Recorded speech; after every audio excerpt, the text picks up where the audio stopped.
Hey, well, welcome everyone.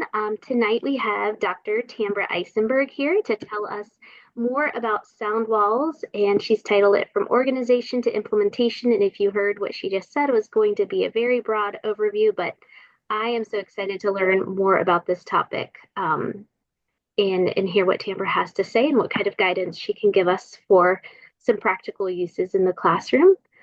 Before we get started, this webinar is being brought to you from the Center for Reading Science at Mount St. Joseph University.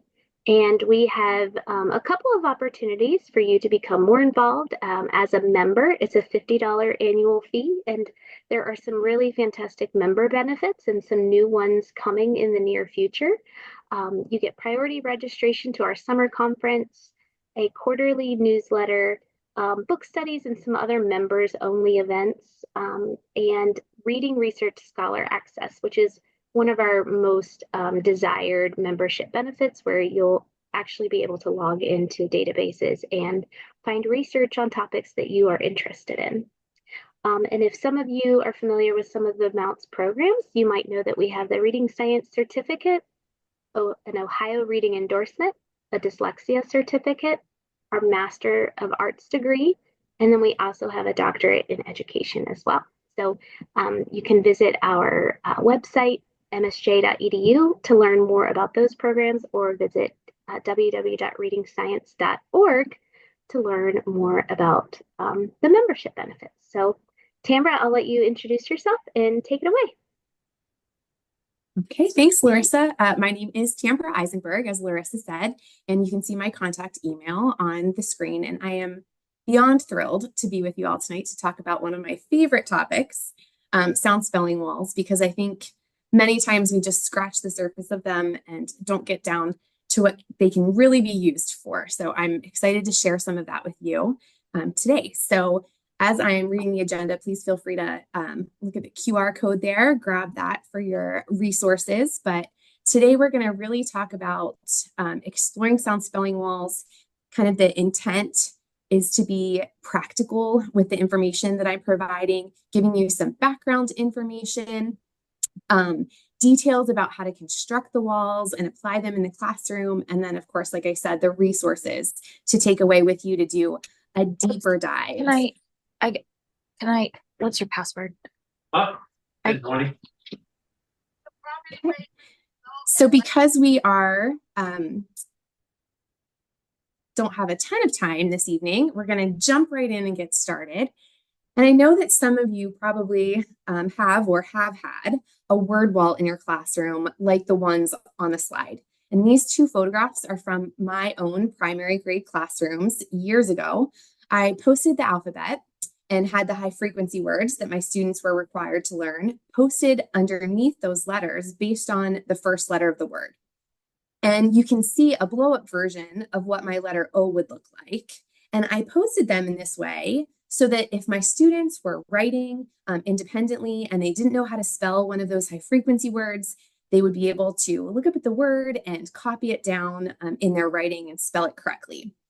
But I just want you to take a second and think about what a kindergarten student needs to know in order to be able to copy the word of off of a word wall that's organized in this way.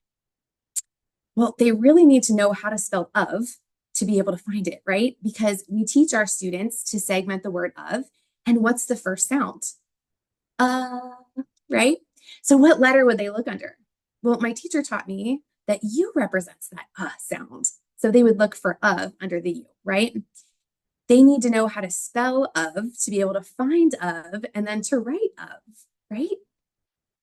My students would be trying to spell a word like she, and I taught them to segment it, and they would say the first sound, shh, and they would look up at the word wall, and of the 26 letters that I had posted, none of them represented that sh sound. So was my word wall helping my students spell those words or get automatic with their word reading? No, right? English has 44 speech sounds with over 200 spellings, and I was trying to make them fit under 26 letters. My wall was really built for me. It was built for someone who could already read and spell not super helpful for my students. So what could we do instead? Well, we can use this information about the English language in conjunction with what research tells us about how students learn to read to alter our practices and get better at meeting our students' needs and where they're coming from that speech to print lens. But as with all things in literacy, using sound spelling walls to their fullest potential really requires foundational knowledge about the layers of the English language, about how our writing system works. We have to be able to understand and produce those phonemes or sounds in our language accurately. And we need to understand all the different ways that we can represent those phonemes in our writing and in our spelling. Because as the amazing Dr. Stoller tells us, the wall without the Y is really a waste of space. And we don't want those walls to become wallpaper. So we're going to start with a really simplified version of how students learn to read to build a little bit of background. But if you are someone who's just wondering, do I have the prerequisite knowledge to be able to implement sound spelling walls intentionally and purposely in my classroom? Dr. Stoller actually created a free guide to sound spelling walls that has a little self-assessment. It's about 5 questions that you can ask yourself to see, am I really ready to put a sound spelling wall up in my classroom and have the power of the intention behind it when I instruct with my students. But the little bit of background information that we're going to build, now this is going to be a really simplified version of orthographic mapping, but we know from researchers like Lene Airy that in order to read words automatically and effortlessly, they have to be orthographically mapped. And this orthographic mapping is a mental process used to store and remember words. So simplistic version here, if a student knows a spoken word like fish, its pronunciation is stored in their long-term memory. They know what it means. They know the sounds. If they have good phonemic awareness skills, they can pull that word apart into its individual sounds, that ish, right? And those sounds become the anchoring points for the word's printed sequence. The students can attach those phonemes to those corresponding letter patterns to spell that word. That students using what they know, that pronunciation, and attaching it like glue or Velcro to the printed word fish. But what skills does a student need in order to be able to orthographically map? Ari can help us with that too, right? So we're going to read this quote together. I'm going to read the whole thing out loud, and you can stay muted, but read those bolded words aloud with me. Ready? They must possess phonemic awareness, particularly segmentation and blending. They must know the major phoneme grapheme correspondences, those letter sound connections, right, of the writing system. Then they need to be able to read unfamiliar words on their own by applying decoding strategies. Doing so activates orthographic mapping to retain the word's spelling, pronunciations, and meanings in memory. So they have to have phonemic awareness for segmenting and blending. They have to be able to pull those words apart into their individual sounds and put them back together. And they have to know those letter sound correspondences as well. And sound spelling walls can really help us teach our students these skills and help us anchor their understanding and give those students a resource to scaffold them to kind of independence in these linguistic features that are shown on our slide here. So we start with phonemic awareness. That's, again, that awareness of the individual speech sounds, right? And this can be a really common obstacle for students. But students have to really be able to blend and segment words into those individual sounds to get to that proficient reading. But the problem is that those sounds are elusive, right? When we're just using oral language, we say them and then they're gone. And when we speak, especially if you talk quickly like I tend to do, you run those sounds together, right? We co-articulate our sounds. So students aren't used to it. It's sort of this unnatural task of having to break apart words into their individual sounds because we only really have to do that for reading and spelling. So we have to help our students do this and help them learn how to break those words apart. And thinking of phonemes, not just as those individual speech sounds, but also as those articulatory gestures, meaning what we do with our mouths, our tongue, our teeth, our lips, our airflow, our vocal cords, can really help students anchor those sounds. And we refer to these features as the place and manner of articulation. And we're going to talk more about that when we talk about the construction of our sound spelling walls. But phonemic awareness isn't enough, right? We also have to map those sounds to print. So that's that orthography lens that determines kind of the depth of knowledge that our students have about how that language is written down, including conventions, things like no word in the English language ending in V or J, and patterns of graphemes in English, allowable positions of spelling patterns, which we're going to talk a little bit more about. And we can use the sound spelling wall to really highlight these things with our keywords and our spelling patterns on our cards. And then, of course, we have that morphology lens, which helps determine a student's awareness of the meaningful parts of words, like prefixes and suffixes. And we can even use sound spelling walls to help highlight some of that basic morphology with some of those more common suffixes for our younger students. But how are we going to do this, right? So we want to start by really defining what we mean tonight by sound spelling walls, because one thing that kind of came to light for me when I was doing my dissertation on sound spelling walls was this inconsistency of layouts and uses, and how we have this huge variation in how they're displayed and discussed by lots of different people. So tonight we just want to make sure that we're all on the same page about what we mean when we say sound spelling walls. So sound spelling walls are instructional tools displaying the 44 speech sounds of English. We want them to be organized by the place and manner of articulation, which includes keywords, mouth pictures, and common spelling patterns for each of those phonemes. And I included some pictures of sound spelling walls on the slide. So that's what we mean when we're talking about those sound spelling walls tonight. Okay, so now we're going to talk about the importance of the construction of these walls and organizing them by that place and manner, like we just talked about, because that can be a really powerful way, not just for students, but also for teachers, for spelling error correction and all kinds of different things that we're going to talk about when we get to the application. So when we talk about the place of articulation, we're talking about where in the mouth that sound is made. Okay, so if I was going to turn to my side and have it match, we start with our lips, and then our teeth on our lips, and our tongue between our teeth, and then we get to that ridge behind our teeth, and then our tongue pulled back, and the back of our throat, and the glottis, right? It starts from the front of our mouth to the back. This in itself can be really helpful for teachers and students, because the phonemes that are created in the front of our mouths are much easier for students to perceive than those ones that are made in the back. They're easier for them to anchor because they can kind of see them on their lips. They can feel them easier on their tongue and teeth and all of those places. Then we want to talk about the manner. The manner is how the sound is made, the airflow. What are the vocal cords doing, right? And we can sort of categorize sounds by the manner using kind of these three general areas. So the first thing we're going to talk about is whether a sound or a phoneme is a stop sound or a continuant. Okay, so wherever you are, if you want to put your hand in front of your mouth and make the S sound, typically represented by the letter S, make that sound. You should feel a pretty consistent airflow on your hand, right? I can say that sound for as long as I have air in my lungs, right? I can keep going and going and going. Contrast that with the T sound, usually represented by the letter T. You feel that kind of push of air, that stop of air, right? So we have these continuous sounds or we have stop sounds. And so we can start to kind of differentiate and talk about what's the same and what's different, comparing and contrasting these sounds to help our students differentiate them.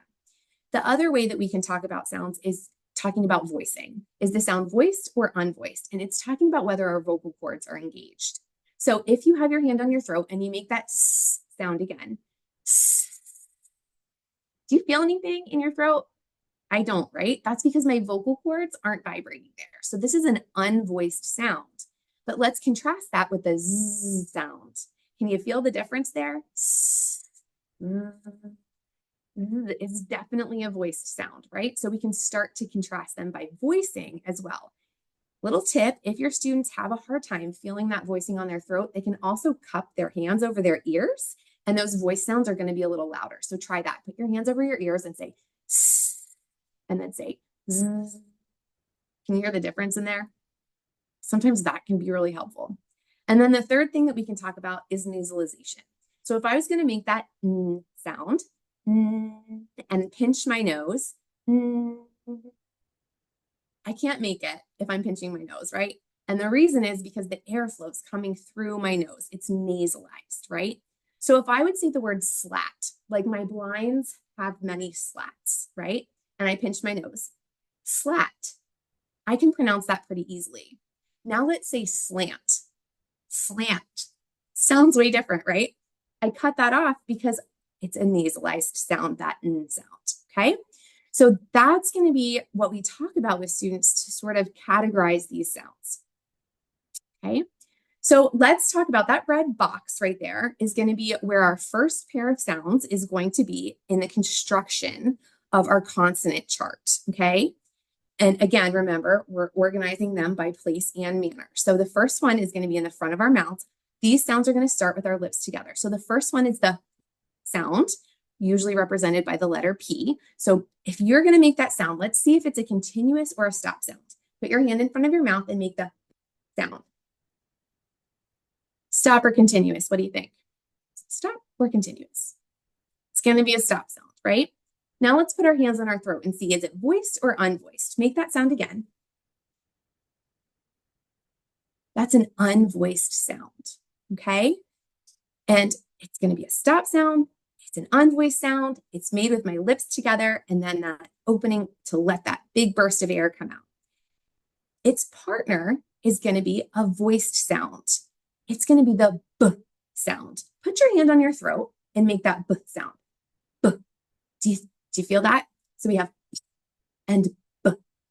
When I'm looking at that box, watch my mouth. If I would mute me and I would make both of those sounds, can you tell which sound I'm making? You shouldn't be able to, right? Because they're formed exactly the same in our mouth.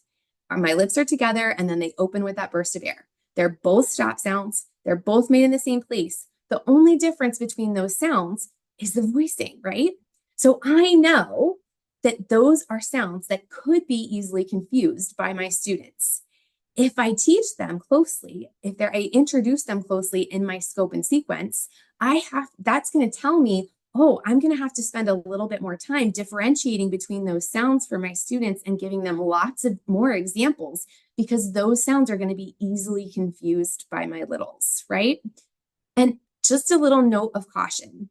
When we're talking about these stop sounds, sometimes we still have teachers, they a lot of times want to project their voice. And in doing so, instead of making that clear, crisp B sound, they end up adding a schwa to it and it becomes ba, right? A lot of times it's because they want everybody to hear. It's because it's not a continuous sound. They're trying to really emphasize it, but it distorts it a little bit. And sometimes that can show up in the student's spelling.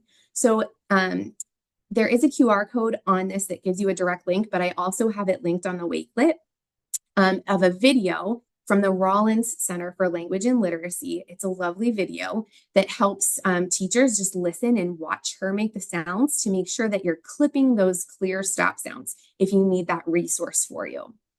Okay.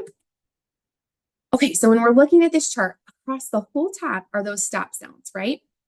And they're made in those voiced and unvoiced partners.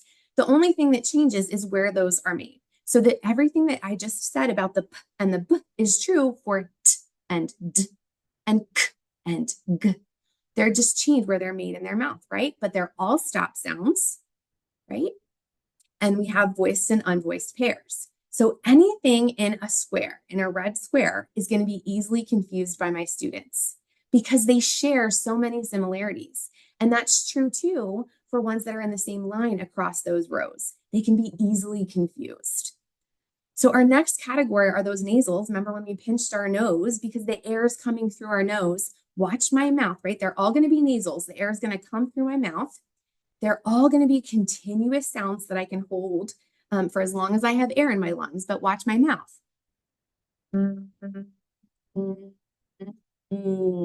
Right? It moves farther back in my mouth as I go across the rows. But they all have those similarities of being nasals. They're all continuous sounds. They all have that voicing, Okay. So those are going to be ones to watch out for when they're together. And then we have fricatives. Fricatives are really hissy sounds. There's lots of friction in these sounds. And again, voiced and unvoiced pairs that move across where they're formed in the mouth. And they have the only one that doesn't have a voiced is the sound, okay, way back in the glottis there. But I do want to highlight two of these boxes for you.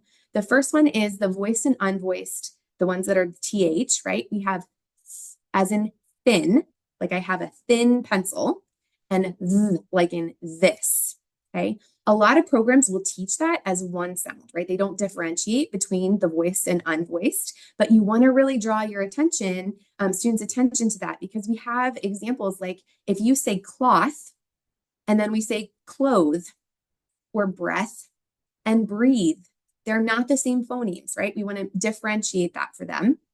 And then the other sound that I just want to highlight is the zh sound. That sound comes from a French influence. It's the sound that you hear in the beginning of genre, and you hear it in treasure and measure, that zh sound.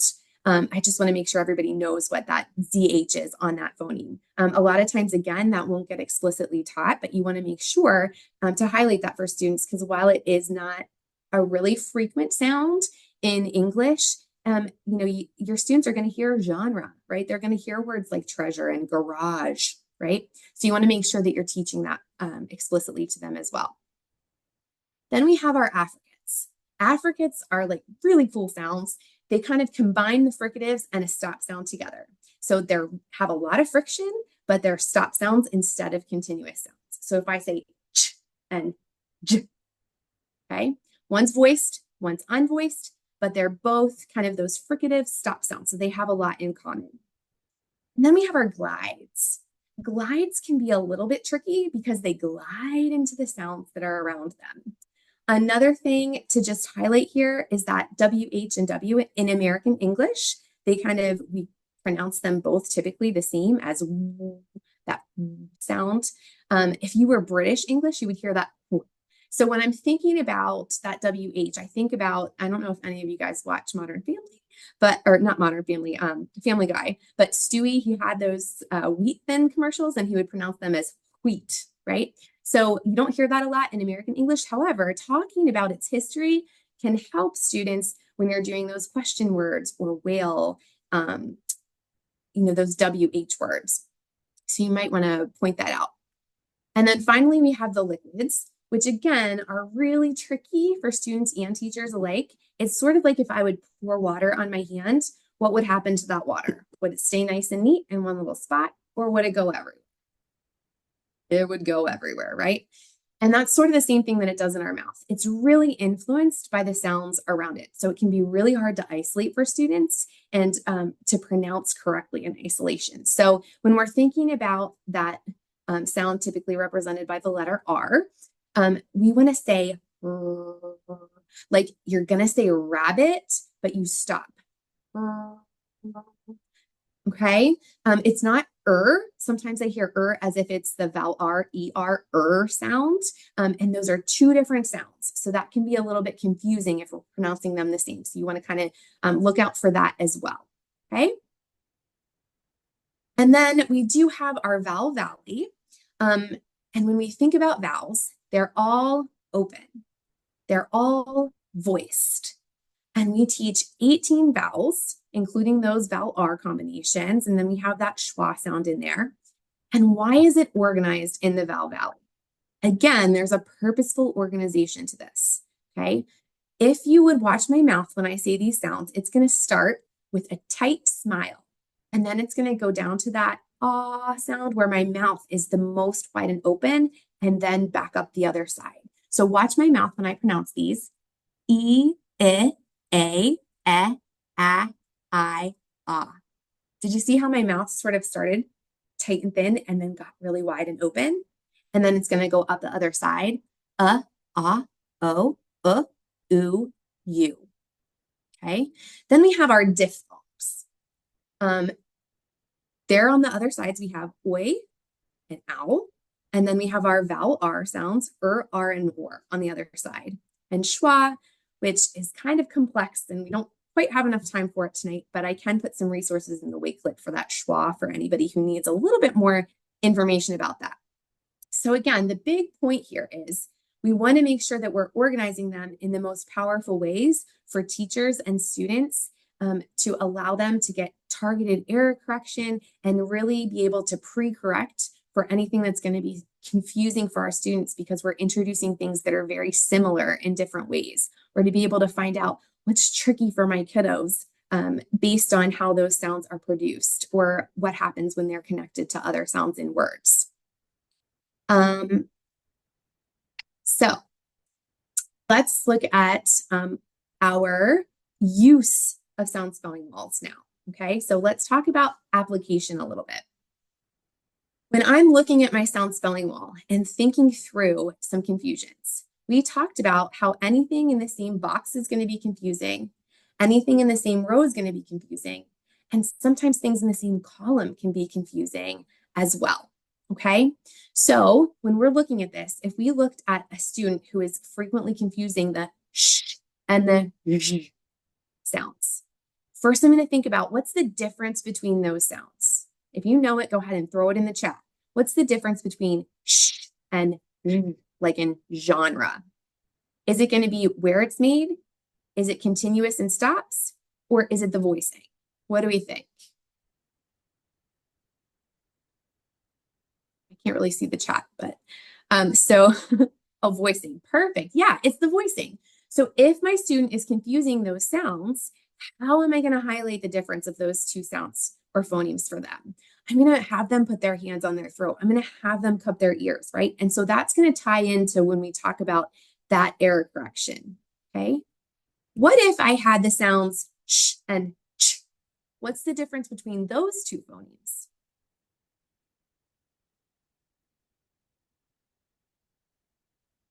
Sh and ch.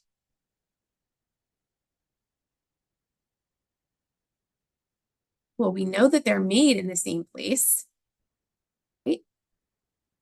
You're right. Stop versus continuant. If I have my hand in front of my mouth, sh, ch, I can feel the difference. Another way to make it visible for larger groups of kiddos is to use a tissue in front of your mouth, and you can say shh. Sh. Do you see the difference of how the tissue moves? Shh. You can kind of highlight that for them. And then the last one is, what if I had the confusion of that and the unvoiced sound? Thanks, Chelsea. I'll be sure to add that schwa stuff in there. It's going to be the place, right? When I have that, my teeth are on my lips. When I make that sound, my tongue's between my teeth. So I constantly tell my kids, watch my mouth, especially during dictation routines. I want them to be able to see those sounds and feel those sounds as well as listen for them, right? So I'm going to highlight that. Sometimes we use mirrors to help them see the difference. I will tell you that I did use the handheld mirrors that were kind of large the first year, and that's not as effective as the teeny tiny small ones. They tend to look at themselves as a whole when they have those big mirrors, and the smaller mirrors can target them into their mouth and get more precise answers because they're less distracted with those little ones. But you can use your own mouth, right? Watch my mouth when I make those. What's the difference between those sounds? But what's the application for this, right? So if I have a kiddo who I dictate these words to them and they have these errors, right? The first one is if they spell lump as L-U-P, okay? I'm thinking, what happened here? Well, they omitted that sound. What's special about that sound? How can I draw their attention to it? We can do a lot of phoneme grapheme mapping in there. I can stretch that sound. We can talk about how many phonemes are in that word. I can also have them plug their nose and say lump, right? And really hear that nasal sound in there. I can highlight that for them. If I have a student who's doing this continuously, right? I might have discussions with them, bring them over to the sound spelling wall, give them their own sound spelling wall, and make them aware this is a tricky thing. And here's why it's tricky, because those nasal sounds are coming through our nose and the other sounds aren't. So you have to be really careful when you're listening for those words, right? If we're thinking about brother being spelled with the V instead of the TH, what's happening there? Again, it's that place of where it's made. So I'm going to ask them, watch my mouth, brother. What's my mouth doing? What do you feel when you say brother, right? And we're going to talk about that because if I just tell a kiddo, oh, you put a V here and it's supposed to be TH, you spell brother, Brother, and I help them write it for them. That helps them learn the word brother, but is it really getting to a root of the issue and allowing them to apply that correction to lots of different words?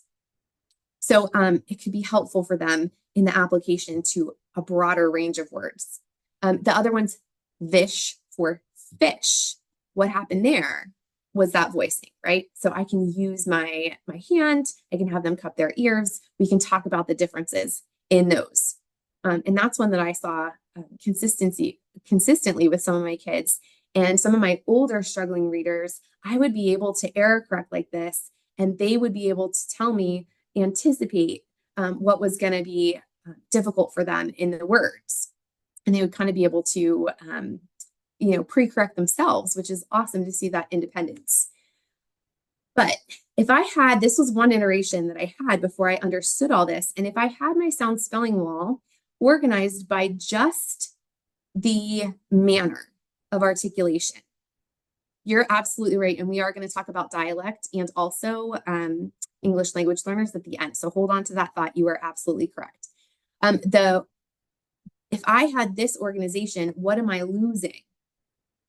Well, I can't see the relationship between these phonemes, right? I can't understand why my kiddos would be mixing up some of these sounds because I'm not seeing that organized structure of how all these phonemes relate to each other and why some of them might be confusing. So the power can really be in how this is constructed, and especially for teachers to understand why our students might be making some of the errors, okay? And really just consider that. I never look at I never look at spelling inventories or spelling samples or, writing without having a sound spelling wall next to me to see if I can find some patterns into what my students are doing, the errors that they're making. Okay, so I see it's 7:30, so we'll get to a little bit more of the application. So a lot of times we talk about using sound spelling walls to introduce phonemes, to introduce the phoneme grapheme relationship, those sound symbol correspondences to students. And we talk about it in the sense of reading. And that's absolutely, true. You can highlight that for that.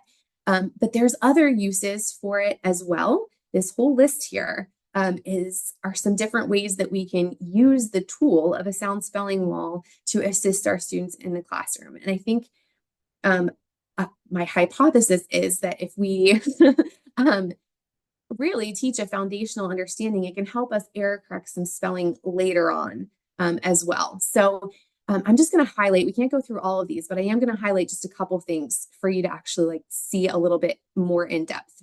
So one is targeting error correction. We talked about some phonological, if my students are making some phonological spelling errors, but let's see that they're mixing up an orthographic error. So they spell spoil with OY instead of OI.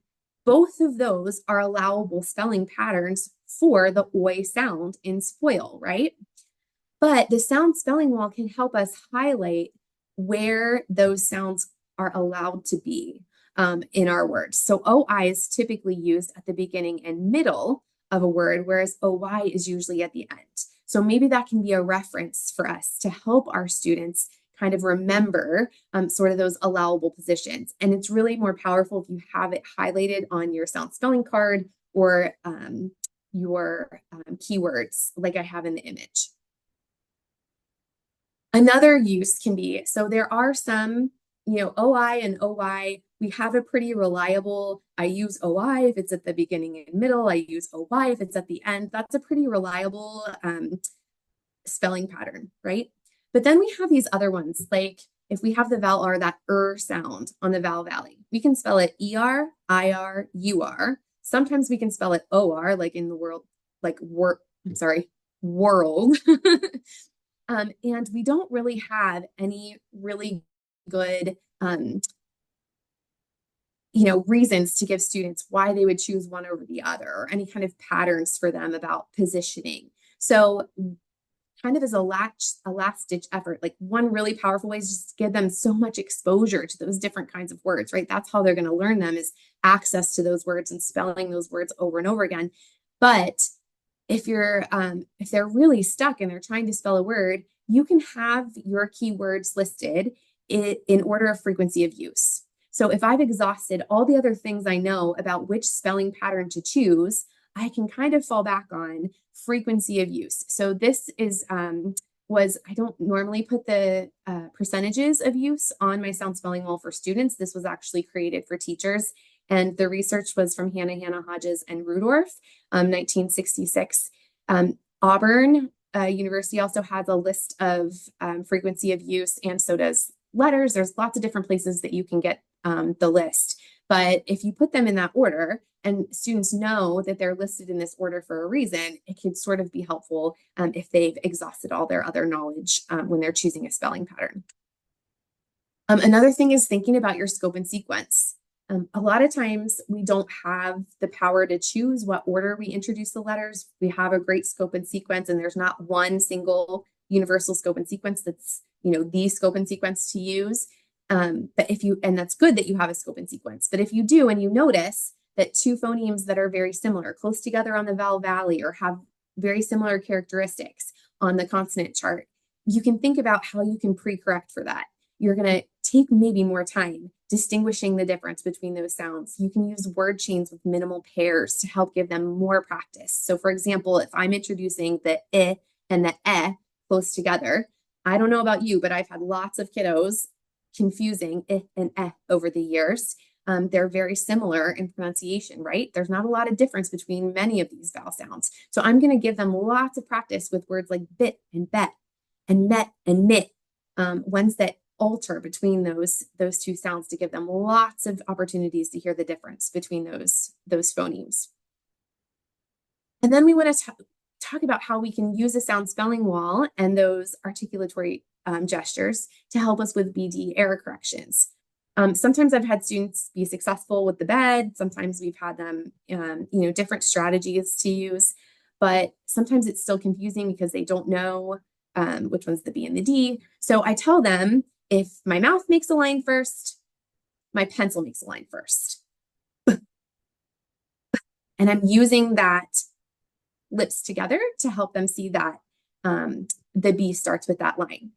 Caveat to this is that your handwriting and letter formation instruction has to teach them that same way to form that letter. So if we're not careful about how we instruct them on letter formation, it won't be as helpful. So just something to keep in mind there. And then the last thing I want to talk about before we open it up for some questions is talking about exactly what someone brought up, those English language learners and students who speak different language varieties. You can also think about sound spelling walls in consideration with the sounds from, English language learners' native language, right? So if I have a Spanish speaker, this is an example. Asha has created phonemic awareness inventories across languages, and the QR code here takes you directly there, but it will be on the Wakelet as well. So you can go there and see, like, this is an example of Spanish, and it has the phonemes that are the same across English and Spanish, the phonemes that are only in English, the phonemes that are only in Spanish.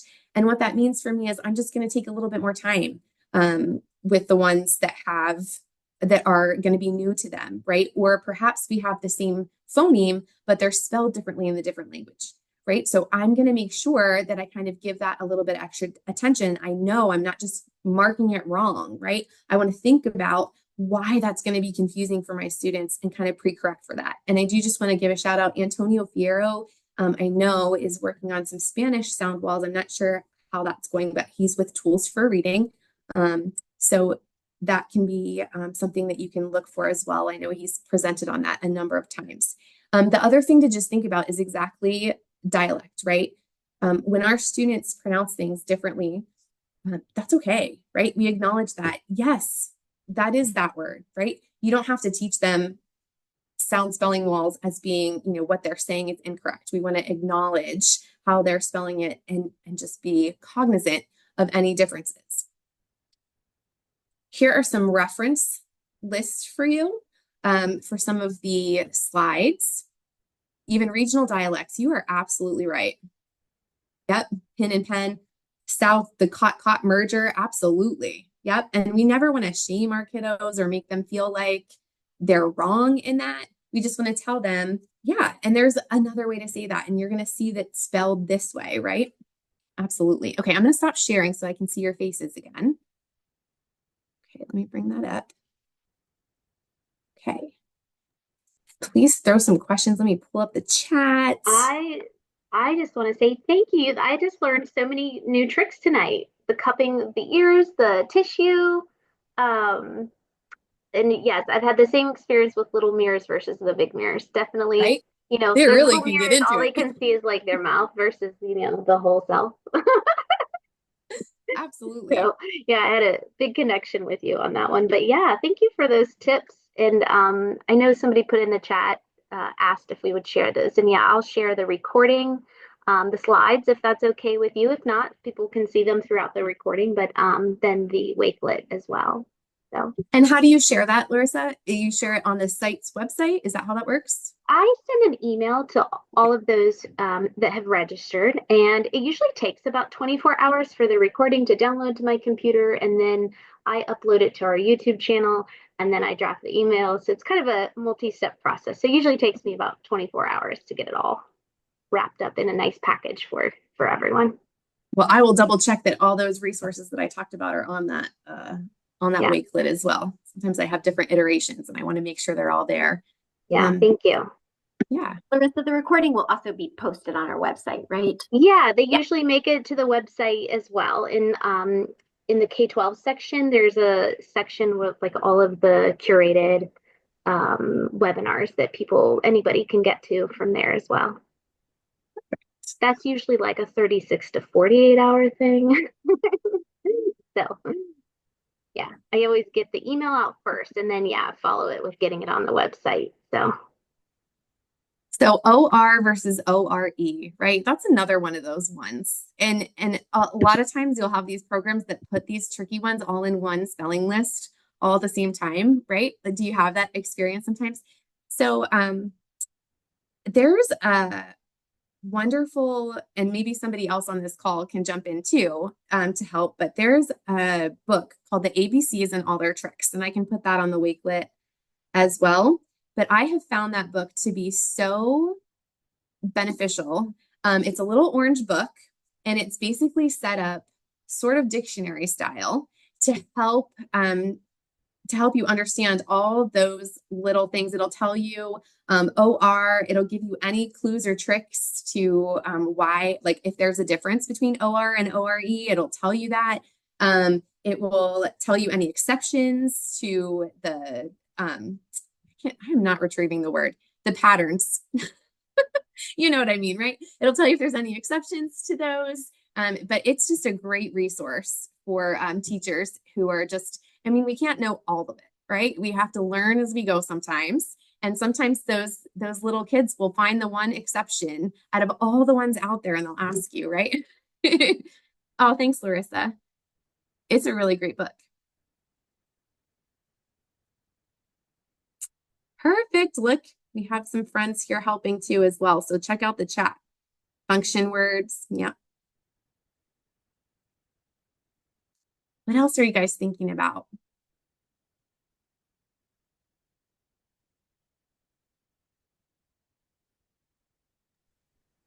Um, I was wondering, so I am in a lot of classrooms across kind of the greater Cincinnati area, and I see lots of sound walls organized in lots of different ways. Do you have the ones in the slides, like, are those the exemplar ones, like what we should kind of aim for?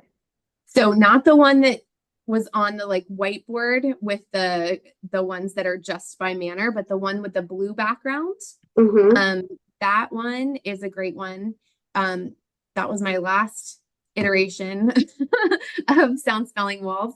in my classroom. But I think, again, going back to just the power of understanding before, like so much professional development needs to happen. Like teachers need to understand why it's formatted that way, because otherwise we lose sort of some of the power behind them, right? And sometimes teachers do it because there's not enough space, but there's lots of different creative ways to kind of get them. Like you can elongate them. Perhaps you need to like put you can organize each square a little bit differently to kind of get them structured in a way that'll fit your space. Sometimes we just print them out, right? Mm. And have those little ones for the kids. And I've even seen reading specialists who see multiple grade levels, because sometimes it can be overwhelming for like some of those little ones to have all of the sound spelling patterns that they haven't seen before. So I've seen them on the trifold boards, and they have one for each grade level, so they can just like whip it out, and they have little Velcro dots to like build it together. And the thing that I would say is, when you're first in kindergarten and they've never seen this before, you can build it together. That's the Mhm. power of it, right? So that they understand it just like you do. But in first grade, you could start with what kindergarten ended with. And you can start with those sound spellings and then add the additional ones. And I think sometimes the other question that I get a lot is whether high frequency words should be posted on them. And I don't know that there's any research saying, at this point. My experience is that sometimes it's too much. And the other thing to really think about is think about orthographic mapping and the fact that irregularly spelled words like of need more analysis, not less. So if I post that word on my sound spelling wall and kids have that to look off of, are they doing the sweaty sounding it out and analysis of it, right? I have to explicitly teach them those irregular words until it starts to get orthographically mapped for them, right? So if I do post it, if you do post it, I would just post it temporarily. And then I would take it down and I would check. I would dictate a sentence that has that word in it and have them write it and see, are they able to spell that without using that scaffold of having it up on that sound spelling wall? And if they are, take it down. If they are spelling it incorrectly, what does that tell me as a teacher? That they haven't internalized that word yet, and I'm going to have to reteach it. So I don't want people to put it up there and then forget about it and never come back to it and have them continuously copy that. We have to get them to the point where they're analyzing how the sounds and the spellings map, even if they're irregular, if that makes sense. So that's my one like other cautionary tale of temporary if you do it, if that makes sense.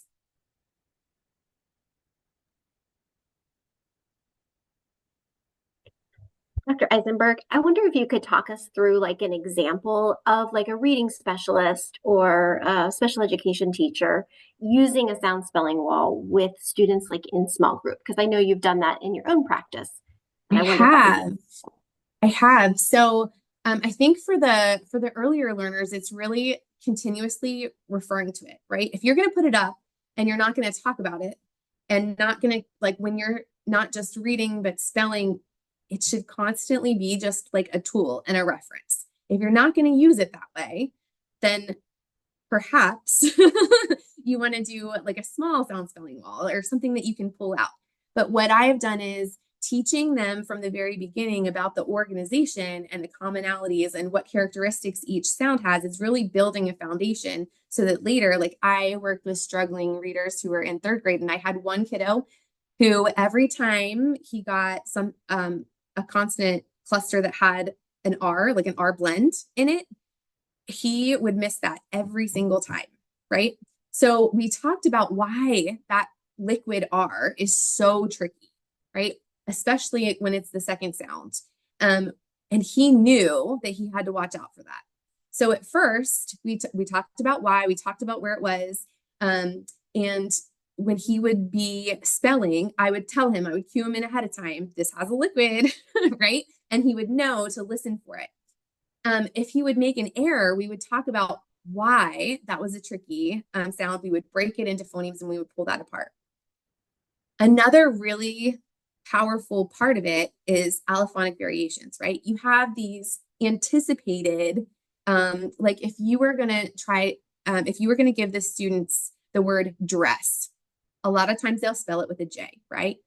Dress, because that's what we hear, right? That's what we feel. Why do we feel that way though? Right? So we talk about that. For the younger kids, we talk about the nasalized A.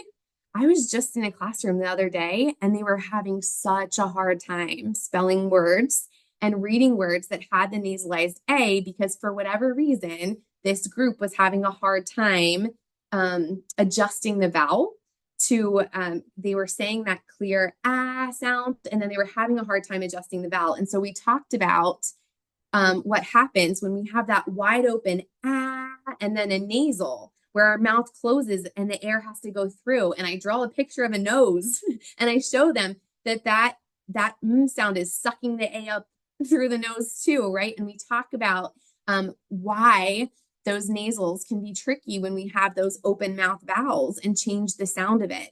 And when we do that, it kind of gives them the reason behind and they're aware of it more and they start to think about that a little bit more.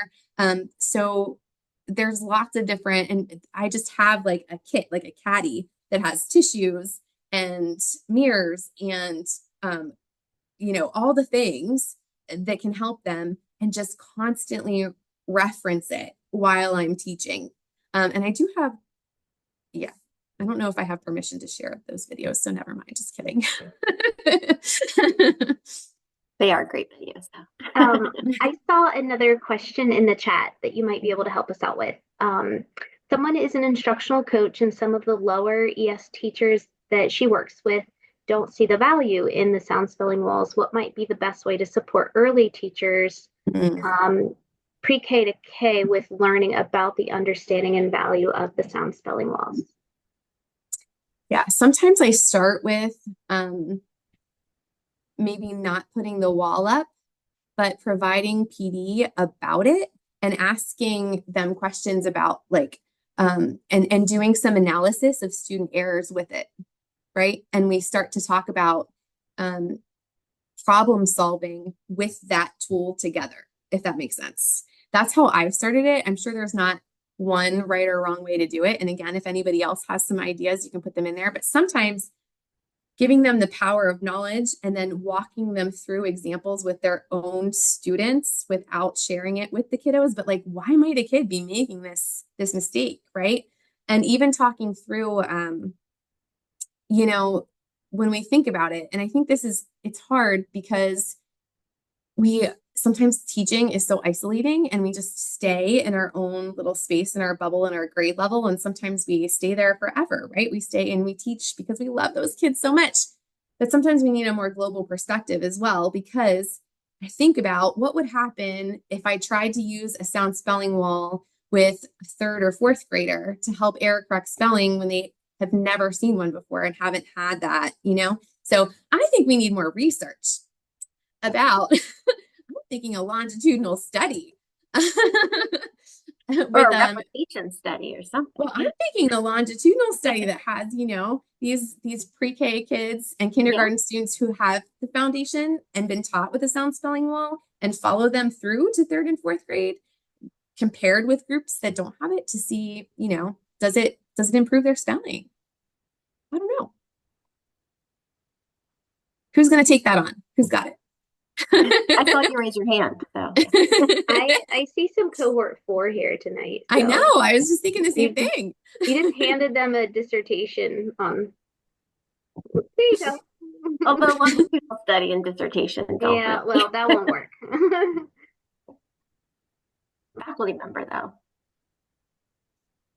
Oh, Chelsea asked about the sound for grapheme Y. So that's another one. Why is it another one? Because it's a glide, right? So sometimes it doesn't sound really pure, and there's different programs that teach it differently, right? There are some programs that have it listed out, phonetically in those virgules, those sound lines as YE, right? And it can be ye, almost like you're hearing that E on the end of it. So again,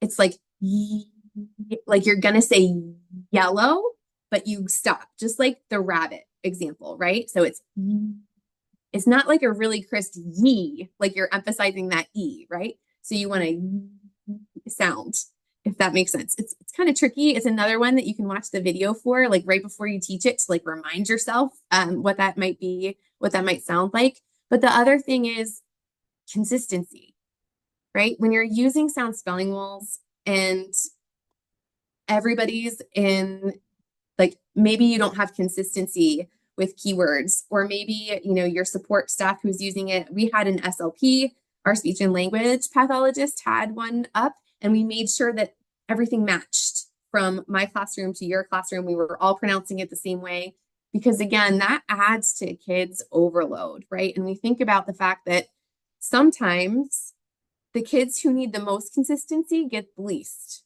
because my kiddos who came to me, a lot of them had me, they had OT, they had PT, they had speech, they had, all the different services. And if they're going to their classroom teacher and they're coming to me and we're using different keywords and we're pronouncing things differently, they have to remember not only what they're trying to do with that sound, because the pronunciation isn't the end goal, right? It's reading and spelling.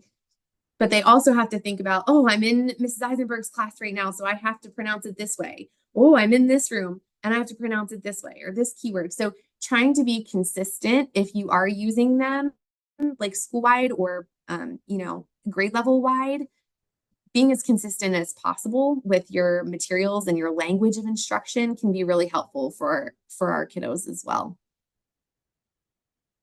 I actually did a day in the life of a kiddo one time, and I encourage everybody to do that. When you're in a placement and you have kiddos that are in all those different places, just take a day and follow them just to see what's happening in all those different placements, and not as a judgment of the teachers, but just to see for that kiddo, what are all the different things that are going on in their daily life, and how many different resources and things are we putting on them, and is our language the same, just as sort of like a little consistency check across the board for them. And you'll find out some interesting things sometimes.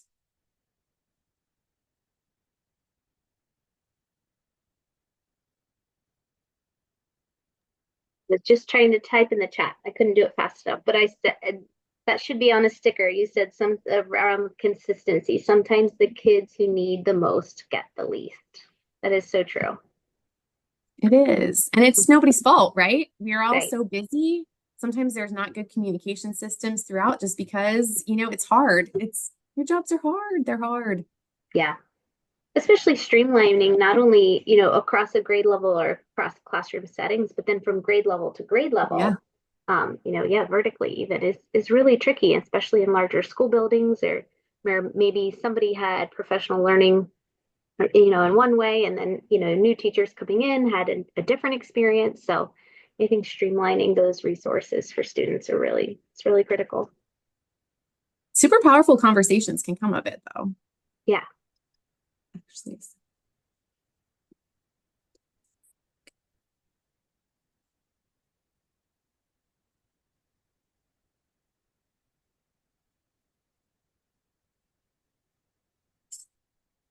Okay, hold on.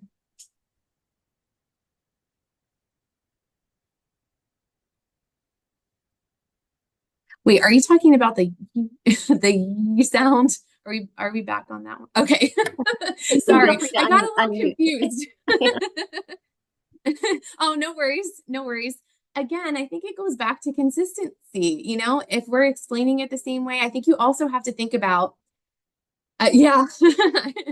I think you also have to think about what everyone needs versus what some need. Some kids are going to be fine with just a general explanation of it, and other ones are going to need more, right? But if everybody has the knowledge of the power of that wall and the organization of it, and how to have and the basic underlying understanding of all these things, then we can sort of provide different levels of detail for different needs, right? I don't have to go into depth with every student all the time, but I do think that it's nice to consider building everyone's background so that if at some point they need it, we can just pull out that knowledge. But yeah.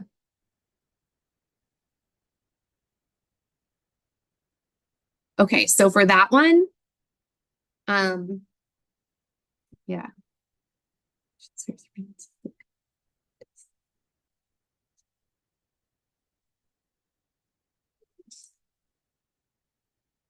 Okay. Let me see if I can throw something in the Wakelet for that one. Sometimes it's thinking about the different words, and I'm not going to be able to think about them off the top of my head, if anybody can, but contrasting words that do have that g sound, and sometimes it's a multisyllabic word that you can hear it with. Like, oh, I can't think of any. I know I can come up with something now. I'll put it in the Wakelet for you. But you can contrast two sound or two words, one that just has the on the end, like in ring, and then one that has the g as when you put the two syllables together.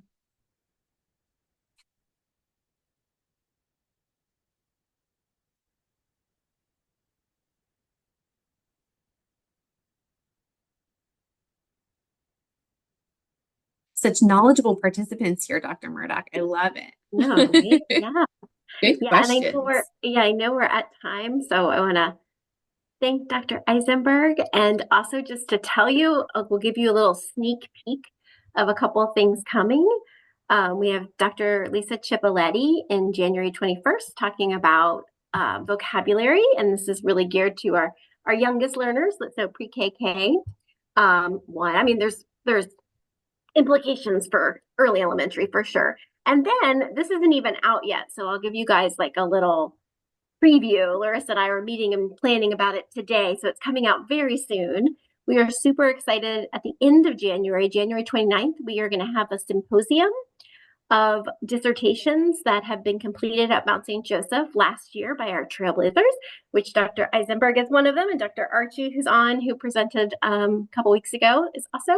So if you want to learn about the dissertations connected to sound spelling walls and MTSS leadership knowledge, and lots of other great topics. I think we have 14 different trailblazers who will be presenting, and it's like conference style, so you get to choose breakout sessions to hear about their research. So that will be January 29th, I believe. And so stay tuned. You'll hear more about signing up if that's of interest to you. So, Larissa, did you have any final words that you wanted to say? No, that was it. Look for that email for me coming soon. And also feel free to visit our website. I mentioned the membership and more information on our graduate programs, certificate, reading endorsement, the master's, and the doctoral program on www.readingscience.org. Thank you, Dr. Isenberg. Yes, Thanks thank everyone you for so joining much, us. Appreciate Tambra. everyone coming. It was a great conversation. I learned so much. Thank you. I know. I always learn so much from listening to you.